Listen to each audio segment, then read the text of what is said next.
Welcome to the Speak Like a Leader podcast with John Bates.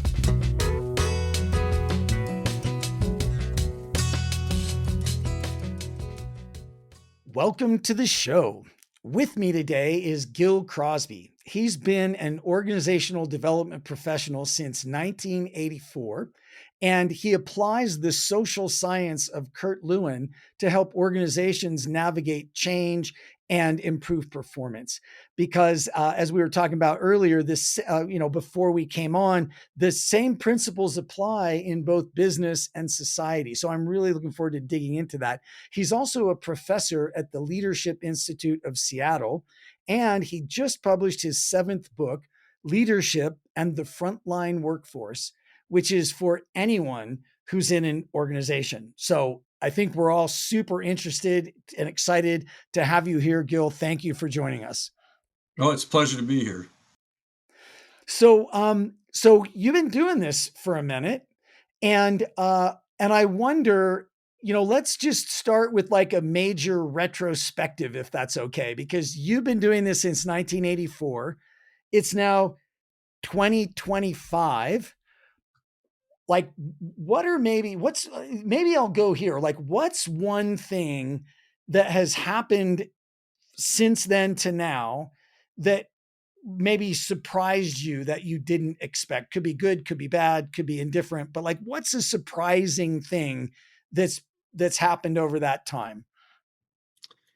Well, I guess maybe I'm surprised that the basic dynamics of how humans work together hasn't changed Yeah. Yeah, I get that. nearly Yep. as much as I think a lot of people say it does. I think there's Well, a lot I'm of hype. with you, brother. Yes, I agree. And so the methods, Kurt Lewin, his basic method was and he did his own like research each time. He'd have like control groups that didn't do it the way he thought was probably going to work out best, and then groups that did, groups that were able to think out loud amongst their peers and come up with their own solutions, and then implement them tended to implement them successfully and pull off what they were trying to pull off, whether it was farmers trying to irrigate differently, whether it was workers in an organization trying to improve productivity uh, and morale. And so, the basics or social change, whether it's an attempt to decrease violence in the community or decrease prejudice, uh, if you figure out how to help the people that are facing the problems organize themselves to try things that make sense to them, uh, you can be pretty confident that they will make progress. That's really cool. Now, what would be an example of kind of the opposite of that maybe companies try to do but doesn't work? Well, all the time. Every place I go, the leadership is frustrated about the motivation of the workforce. They often think the frontline supervisors are failing, and they have tried to come up with new programs to change that. And so they take something that has worked well, like the Toyota production system, lean manufacturing. Yep. Uh, they take something that has worked well someplace, and they try to implement it in their place. And they often do so by trying to force people to comply. And the Toyota production system, when at its best, was the workers, if they thought there was any kind of problem on the production line, they could stop the production line. And the supervisor's first response was to come over and say, "Thank you." and that Yeah. gets left out generally. I mean, there's just a lot that gets Oops. left out. Yeah. It Yeah. becomes more of a sort of an engineering project. Nothing against engineering, but people say, okay, now you're not going to have too many spare parts, and you're not going to have any extra material on the floor, and everything has to be in its place. And it just gets forced on people, and then it doesn't Yeah. work nearly the way Yeah. it's supposed to. Partially because people aren't engaged when they are constantly having new things forced on them by Yeah. leadership that has forced stuff on them before and before that Yeah. and so on. And so they don't have much faith either that a new thing is going to make a difference. It reminds me of something that I was taught a long time ago that I'm variously good at implementing, sometimes better than others for sure. But I was taught that people buy into what they help create, which sounds Mhm. like kind of the first thing you said, right? Like, how would you It, say that? Uh, well, the only thing I'm cautious about is the idea of buy-in yeah, because it's still sort of like after the fact, like you're somehow trying to sell something to people. yeah, It's sort of good implied, point. but Yeah, no, that's basically it. I'm in the manufacturing plant right now on a regular basis, two of them, and where they are making aluminum fabricated goods, and the workers have just never been asked really, like, what do they think's in the way of getting the work done, yeah, and they see stuff every day that is pretty simple and practical. Like what certainly one plant I was in, they uh, had tried to control costs by making people have to go to the parts department to get channel locks. And every production process in the plant required the use of channel locks. Just a simple tool that you put yeah. on Like equipment, and it's basically a fancy uh, fancy pliers, right? wrench. Yeah, yeah, Yeah, yeah. And they had basically often they would have production slow down while they went and tried to get another pair because the management people had grown distrustful over time and thought that there was going to be theft of the channel locks, and maybe there was at some point, but actually was in a mixed group of workers and management, where they were learning to talk to each other about work issues. So another thing Lewin created is called a T group, where you're actually learning about how to relate while you talk about something difficult that's real. And they were talking about the channel locks, and I'm not brilliant, but I happened to, in that moment, be be willing to say, well, how much does it cost each time the plant production stops? Compared to these channel locks. And the yeah. plant manager stepped back. Actually, he was great. He sat back and he went, "Oh my goodness!" And starting tomorrow, we're going to have channel locks everywhere. And then one of his top leaders over a department, I forget what department, said, "But they're just going to steal them." And he said, "Well, I don't care. We're going to have so many channel locks that eventually they'll get tired of taking them home." But the workers there went, "Huh? They're actually listening to us." And the next day, he did it, and so they thought, "We're going to make this work." So they didn't take any channel locks home. They just Yeah, gave it a chance. And that's actually in my latest book, that story, because yeah. it's just an example, but it's simple stuff that only It's a the great people that are example. trying to do the work know what they need. The way and every supervisor's job should be to help listen to that stuff and turn it into actions. And then no Yeah, one would need me. Uh, yeah, no one would need me. Because their workforce knows so much that's untapped in every place I've ever been. yeah, And if they could just untap some of it, it not only improves production, but it also improves the relationship dramatically. It makes me So, think about 2 things. It makes me think a whole bunch of things, and I love uh, hearing this, and I think it's great news, and it's really important. Uh, but one thing that drives me insane is when okay, so I love going to Slovakia.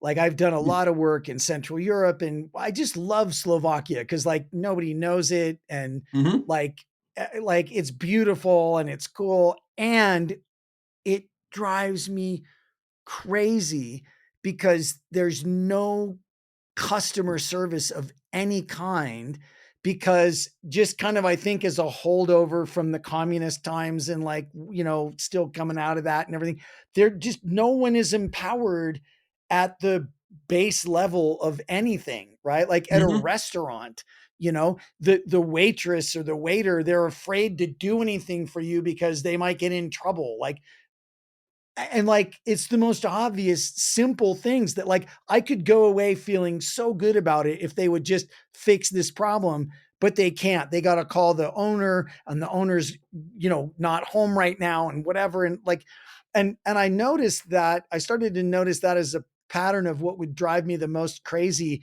in any of my customer service actions, whether interactions, whether it was Slovakia or America or anywhere. And I think that what I really got from noticing that is how important it is to push the decision making, and push all that stuff out as far as you can, because that's the people, like what your book title says, the frontline workforce, right? Like the people who are on the front line of doing what you actually do. If they're not empowered, like, there's all kinds of things that are going wrong, and you might not know about it as a manager if you Yep, don't empower them and you don't listen to them, right? yep. And then that makes me think about this book that I read a little while back called Infantry in Battle, I believe is what it's called. And it was Hmm, essentially, it's a freaking amazing book. And it's the US, like, debrief of World War One, basically. So it's just all these okay. battles and what went right and what went wrong. And a couple of the takeaways that I got, I don't know if they said it exactly like this in the book, but one is just how important it is to communicate, and how many people died needlessly, and how many battles were lost needlessly because of just not very good communication. Well, So I'm that writing was a that bummer. down because I love Yeah. books like that. So, Okay, cool. uh, I highly recommend it. And then certainly, the other thing was, like, when when the main commanders tried to hold on to information or tried to hold on to decision making too long, people get slaughtered, and mhm, it makes me think of that concept of commander's intent, right?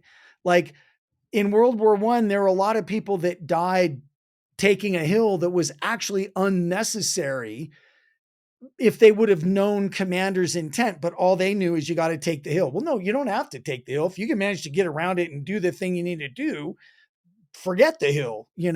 But if people don't understand what the larger goals are, and they're not empowered to make their own decisions in the moment, everybody dies, you know? well, that was more like how Patton led. Uh, he insisted that his troops be looking for themselves for the next possible weak spot so they could go through and around Yeah. and not charge, and Sherman Yeah. during his march to the sea. Same philosophy. Oh, Yeah. they're dug in over here. Well, we're going to go over there, and then Yeah. they can come out of their trenches and try to deal with us if they want. But so there was, uh, as you know, Patton had his rough spots with Yeah, of course. some soldiers and so on. But Sure. for the most part, his troops were thankful that they didn't have a general who just waited to build up a massive force and then go head on into a fixed position. But so Yeah. yeah, using their heads, within a structure. Yeah. Exactly. Well, so tell me a little bit more about Kurt Lewin and maybe some of the principles that could apply in business and society that maybe are at the top of your mind right now. Like, I don't go into politics on this show, but I also think Mhm, we can't ignore that we're in strange times and things are definitely a little bit polarized and weird. So mhm. any wisdom from Kurt Lewin for maybe organizations that are in a similar place, or like, I mean, what's happening in the macrocosm is also happening in the microcosm. So like it kind of is what it is, you know. You got anything for us around all this? Well, actually, so Lewin was born in 1890 in Prussia, a little town actually that is now part of Poland, and so he was a Jewish male. He fought in the Prussian army in World War One. Uh-huh. He raised his he went up in rank as high as he could, but there were rules against how high a Jewish person could rise. Ah, Uh, his parents were farmers and they couldn't own their land. They had to have a non-Jewish person own the land. Uh, wow. Lewin taught at the University of Berlin, but he couldn't become a tenured professor because he was Jewish. So there were all these Wow. rules before Hitler rose to power. There were all these Yeah, rules yeah. and restrictions and so on. And uh, so one thing he studied was what happened to democracy in Germany between World War One and World War Two. Seems And relevant. a conclusion he came to was that each generation has to learn how to be effective democratic citizens. It's not like it's a given just because you have a democracy that you'll always have a democracy. Yeah. Uh, if people aren't taught to think for themselves, same principle that applies to workers in a workplace, that then we'll be prone to let other people do our thinking. And we'll either be Yeah. passive or we'll, uh, rebel. Basically, those are sort of the two extremes of it. But uh, and then there's all kinds of things that autocrats do, like attack education because they don't want people thinking, attack the free press, etc. So actually, my next book is about autocracy and democracy in the USA, based on again the social science of Kurt Lewin. That's cool. Okay. And our current situation is not, I think, unique to this country. We've had like autocracy in the Virginia colony. It was a top down. There were slaves brought from Ireland, Irish indentured servants who could be beaten, whipped, and so on, murdered, and it was okay.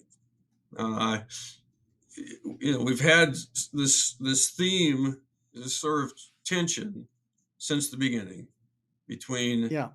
top down autocratic leadership and leadership based on people being empowered and influencing. And I know I prefer the democratic model, Yeah. but I also think it works best.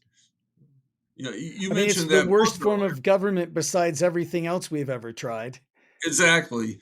I wouldn't want anarchy either. I like a structure. I like having a government's just a way of organizing the people that are in the nation that you're in. And Yeah. it doesn't mean it's perfect no matter what you've got. But Yeah. there was a book, The Soul of Battle, Uh-huh. which talks about hoplites in ancient Greece, Yep. uh, Sherman, and Patton. And and that in each of those cases, the warriors were like they had a sense of ownership of their nation far exceeded the sense of ownership their opponents had, who were fighting for autocrats. Yeah. And so his thesis is that there's if you have people from a democracy fighting, they're going to do a much better job of fighting. They're going to be more motivated.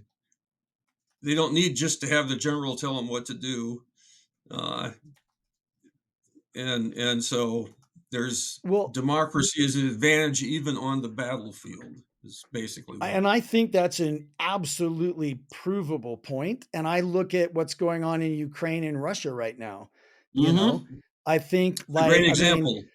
it's, I mean, and there's, from everything that I see, and I think I look at relatively realistic sources, there's just hardly a comparison, you know? I mean, little teeny Ukraine is sticking it to Russia. And I think a lot of it is because of the autocracy, the no sense of ownership, the corruption, you know, how much money gets poured into the program at the top. And then there's this trickle of like imitation fake goods out the bottom that's, you know, and all of that. And you know, and I think that it is really interesting to think about that in terms of we've got a country and we're talking about countries, but it's similar at companies, right?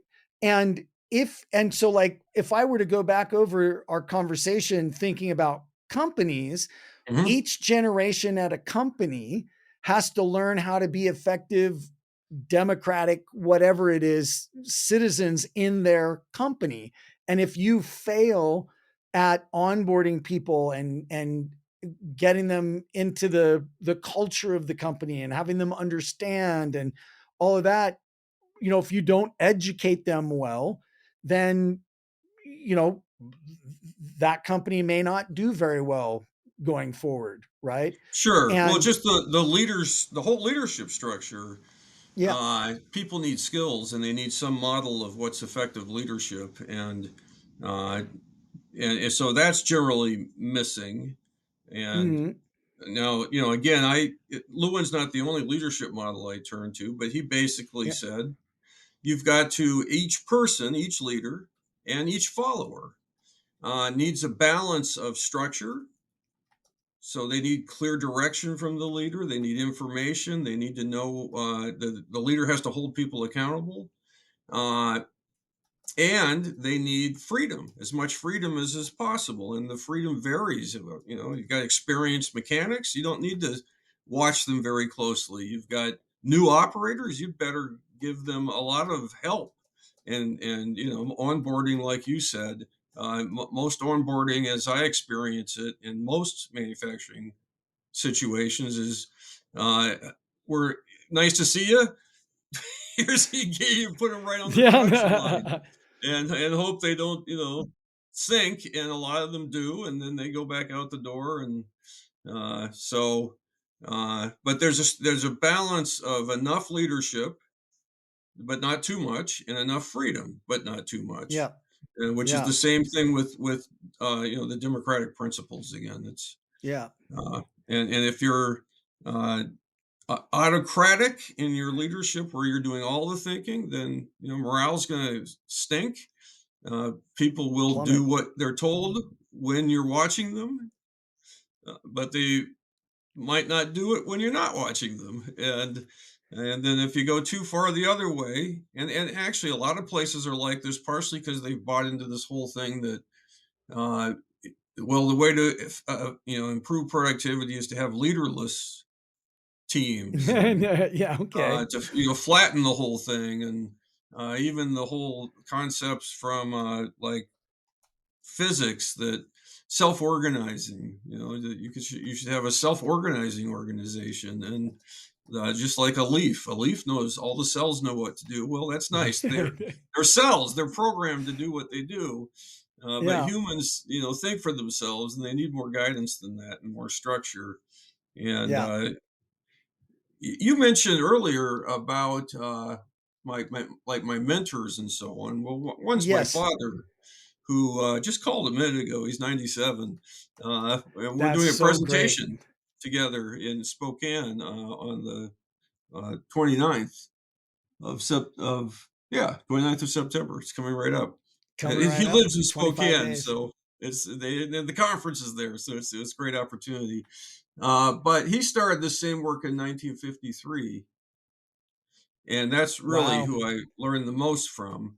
But one job he had was a plant was failing, and they had tried to be a leader, have leaderless teams, and he helped them put supervisors back in, and then and with supervisory skills that allowed the help them to empower the workforce. But the plant was just losing money like crazy, like Udavella, Volvo in Sweden, which was in search of excellence.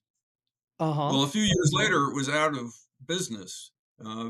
So it opened without supervisors, and then it proceeded to have all kinds of productivity issues. Maybe not all because of that, but they eventually just gave up on it. Volvo did. They opened a whole new Yeah. plant with new technology and then closed it because it was losing so much money. And part of that whole puzzle was their beliefs about authority. A lot of people think, Yeah. well, the problem is authority, so here's the solution: get rid of it. Yeah. And Yeah. No. human beings need authority structures, but they need authority structures that work. Not, Yeah. that where people are being clear about what they think, but also listening and Yeah. creating as much freedom as they can so that people can act, like you said, as like in Slovakia. I've worked in Eastern Europe Yeah. too. Yeah. Uh, as, Yeah. as, as did my father during the Gorbachev years. And he said that Oh, at wow. the hotel, that the doorman in the middle of winter would not close the door unless the manager came and told him to close the door to the lobby, even though it was freezing cold and the wind was whipping and snow was coming in, and the doorman would be drinking vodka and relaxing, basically, Yeah. unless he Well, was told. yeah, it is really interesting, right? That balance. And I think I remember when it dawned on me, Gil, that balance is not necessarily a scale, right? Like it's like on a scale, if you put 5 grams in 5 grams, it's in balance and it just stays that way to eternity unless something bumps it, right? But I think that that's not the balance we're talking about here when it comes to, okay, autocracy or leaderlessness. I think that kind of balance and the balance that really matters in life in general and the balance we're always talking about, it's like a wheel, like a bicycle tire rolling along a road. And that's why it's so easy to go to one extreme or the other extreme because it doesn't take any energy. You don't have to put any, if you don't put any energy into the wheel, sooner or later it goes plonk and it could fall to one side or the other. It's 50-50.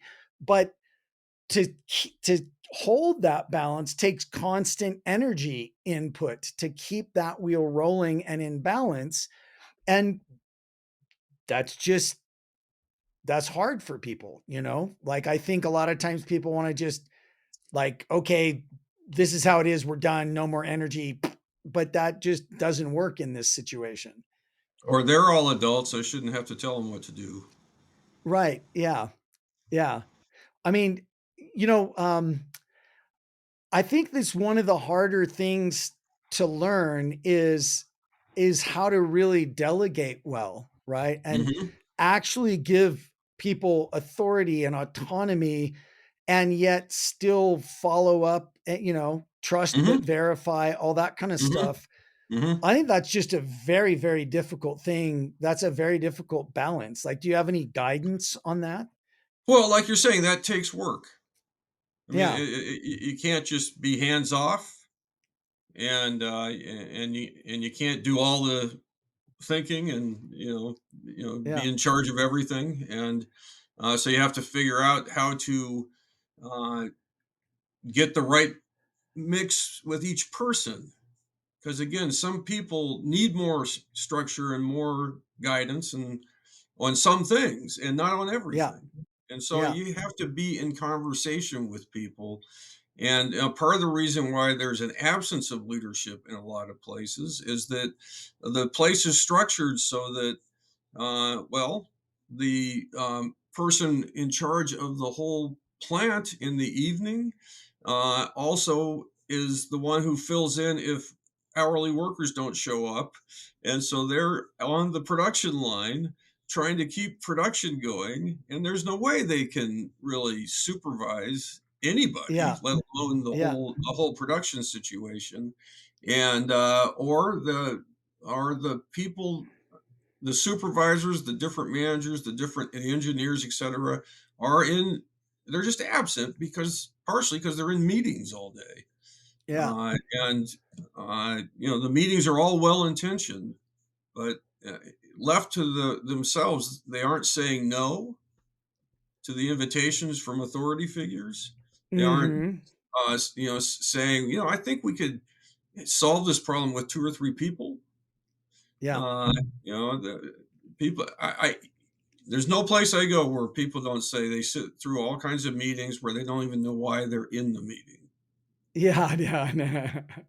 And they don't say anything about it because they don't want to upset anybody. There's fear involved. Yeah. There's the fear of authority goes all the way back to childhood and experiences, whatever they were. And then we Yeah. carry them into our adult relationships and, you know, blame the authority figures usually if they're Yeah. Yeah. Yeah. No, behaving the for way sure. Yeah. we expect them to. Yeah. Yeah. There's Well, I mean, one of the things that I suggest to the people that I coach is when they're in that kind of a situation, when they get asked to do something else, yet another thing, like, and I know this can be hard, right? Like, this is a hard thing to say, but I suggest that they say something like, okay, great. I'd be super happy to do that. And I am maxed out right now. What would you like me to deprioritize so I can do this? Mhm. Or even, I'd love to help you. I'm maxed out. Would you talk to my boss, about Yeah. this request?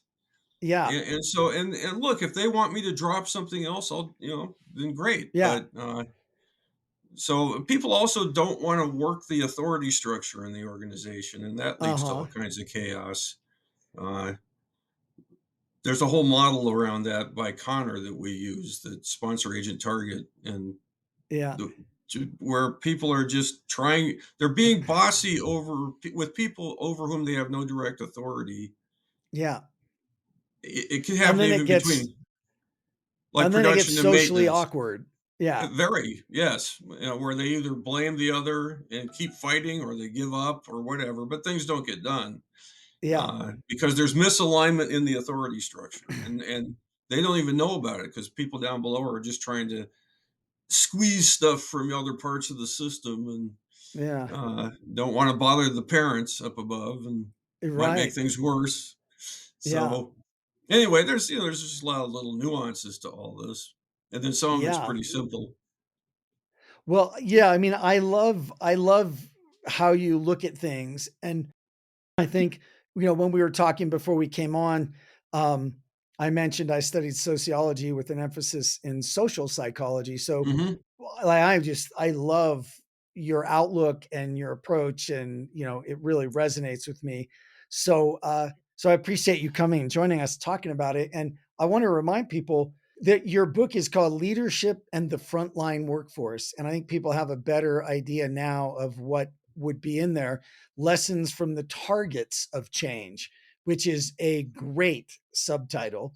Um, and I would encourage people, if they find this interesting, to check that out.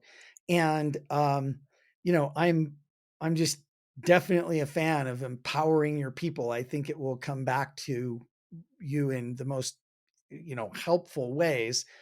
Um, and I want to ask you something, because I know we only have about 10 minutes left. I want to know, because you're an interesting character. You've got a long history. You've been doing this for a while. Your dad has been doing it since 1953. Um, what was one of your low moments? Well, certainly, the first thing that comes to mind for me, I mean, I had a huge contract that I was told once by a experienced OD person, if you want to be in this profession, make sure you have a spouse with good income.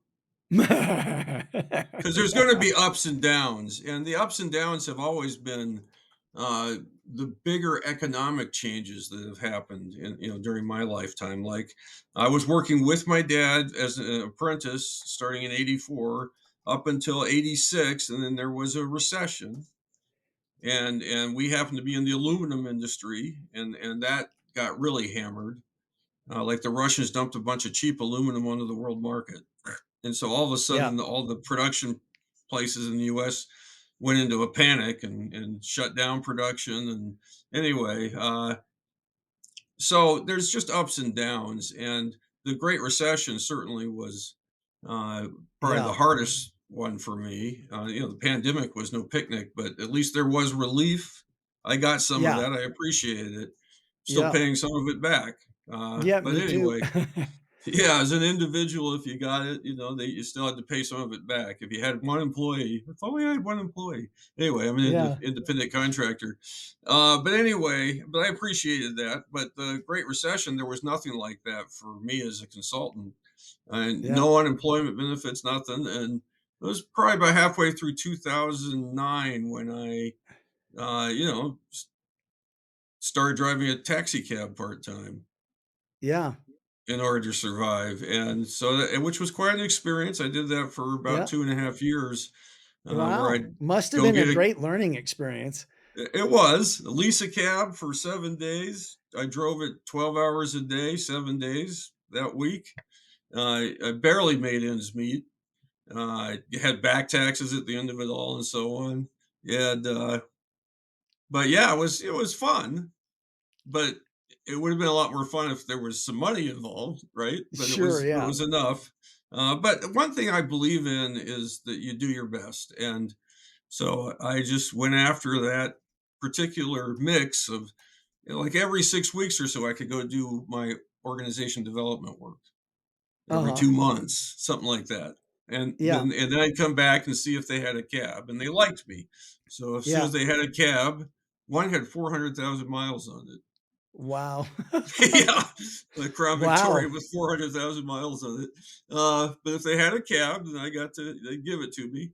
And, Yeah, I just, like, if there was a person who was buying groceries at the grocery store and only going 5 blocks, I'd go give them my best service, help them with their yeah, bags. And a lot of cab drivers weren't like that. As yeah. a matter of fact, I got a No, a pretty good lot of reputation. I got a good reputation pretty quick because I just did my best for whoever I was carrying, and if I wasn't going to be there on time, I called them and told them, Yeah, and things like that. But yeah, that's so. Thank goodness I was able to regrow my business and not yeah, continue to live that way. I'd be a much yeah, poorer man if I had, because it's a yeah, tough yeah, profession. I always take cabs when I can now. I have a lot of empathy for yeah, cab yeah, drivers. okay. Yeah, Well, but I love the overarching lesson of, like, whether it's in this business of helping these big organizations and being a top organizational professional, or whether it's driving a taxi, bring your best. yep, do your best. The Reed Richards said that to the Thing Yeah. Yep. Yep. on several occasions back in the 1960s and in the early comics. And Yep. the Mayans, that's one of the four principles.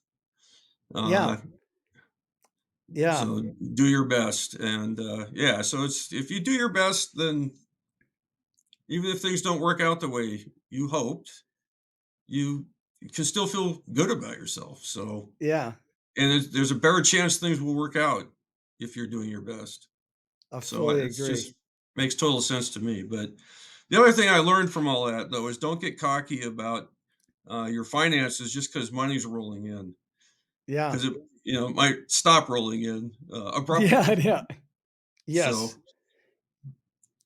Yeah. Yeah. I think that's a good thing to be aware of. One of the first guests on this podcast was a guy named Mike McAllowitz, who wrote a great book called Profit First. And it is just, I mean, in the small to medium size enterprise world, it is one of the most well-known books ever, and it's not as callous as it sounds. The point mhm, is, in standard accounting, income minus expenses equals profit.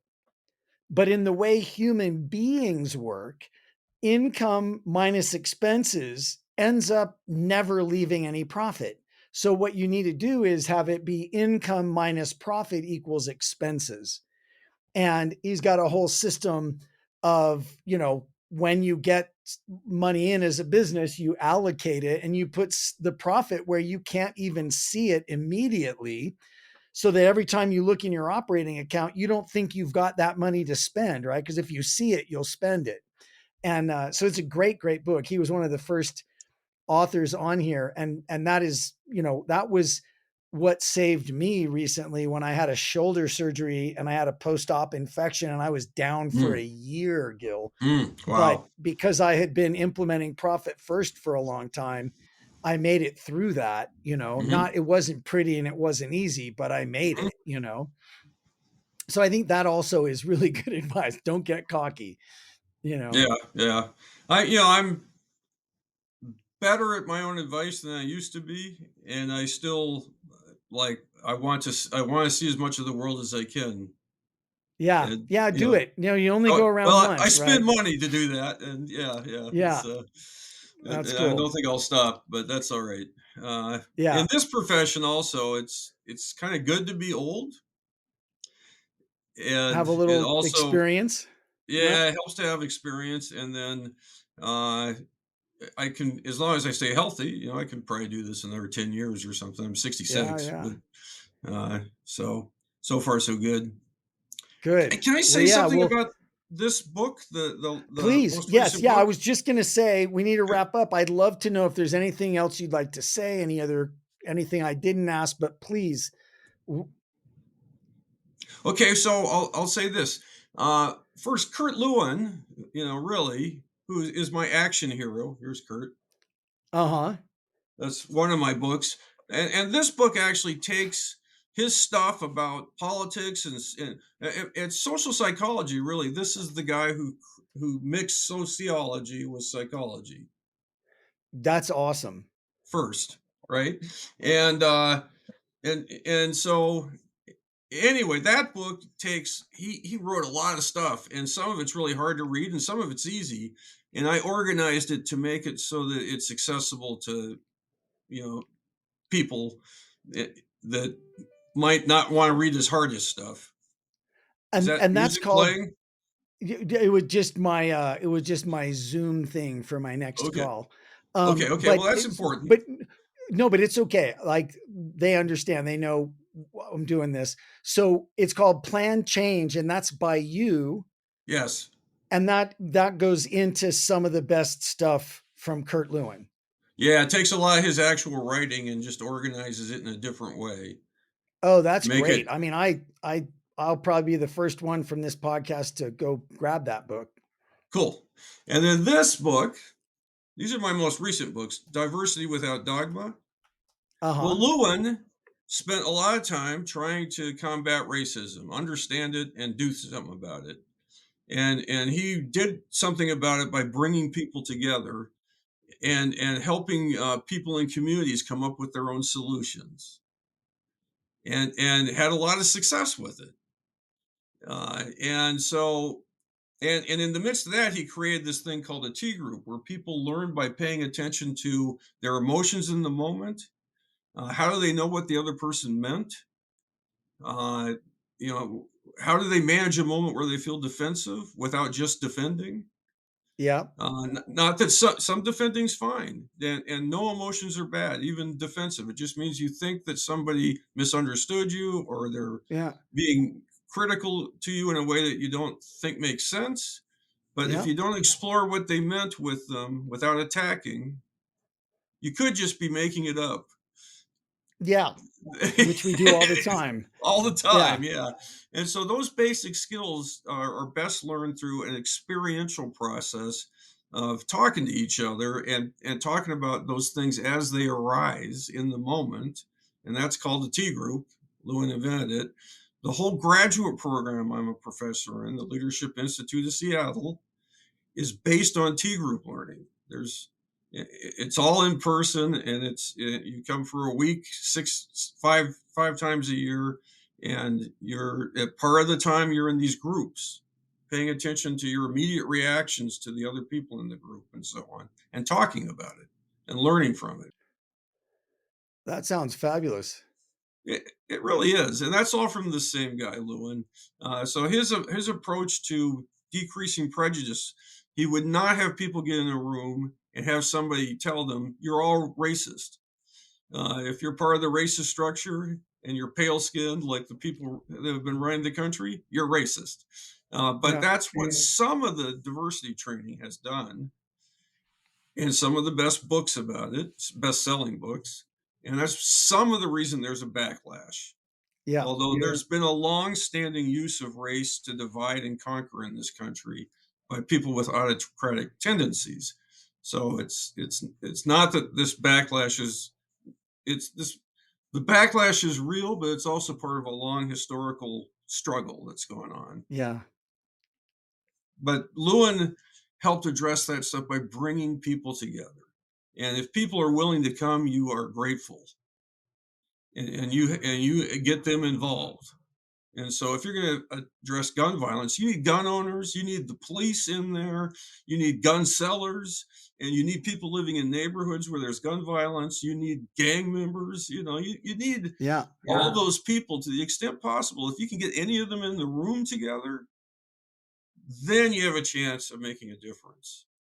But if you try to fix it, and then, like, let's say the community tries to fix it, and then they go try to tell the police what to do, who weren't involved in trying to help fix it, they're just going to feel insulted. And actually, in my town of Wilmington, Delaware, there's like a $200,000 or more study done by a bunch of social service agencies where they just gave it to the police now and said, now fix yourselves. This is what we came up with. And I know that where that study is. It's sitting on a shelf in the police department. I've talked to the captain. They haven't done anything with it. So it's the same principles. If you force stuff on people, it doesn't work. It just doesn't work. So, and then this, do you know Studs Terkel? I do. Okay, well, I loved his stuff when I was a teenager. I started reading his stuff. He interviewed, people that were in World War II, both in the military and civilians.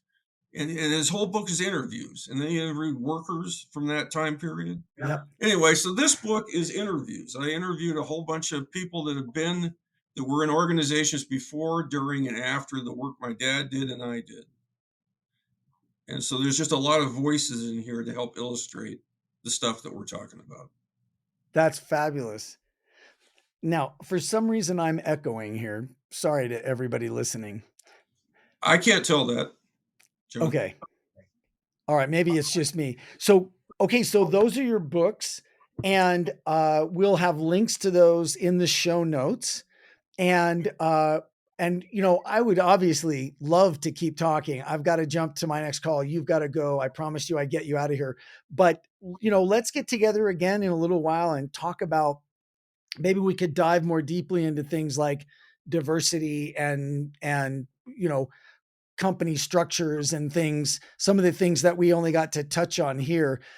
But, let's set that up again for, in a few months or something.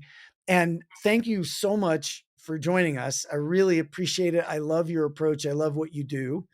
And so thank you for joining us. Thank you. This is a pleasure. You're fun to And talk to. thank you. Thank you. Likewise. So, and to those of you listening, thank you for joining us. None of this matters very much if you don't join us. So thank you for joining us. If you love the show, please give us a 5-star review. Tell your friends about it. Help us spread the good word. And thank you again, Gil, for being here. Thank you for listening. And we'll see you next time on livelikealeader.show. Thank you for joining the Speak Like a Leader podcast. Go be awesome.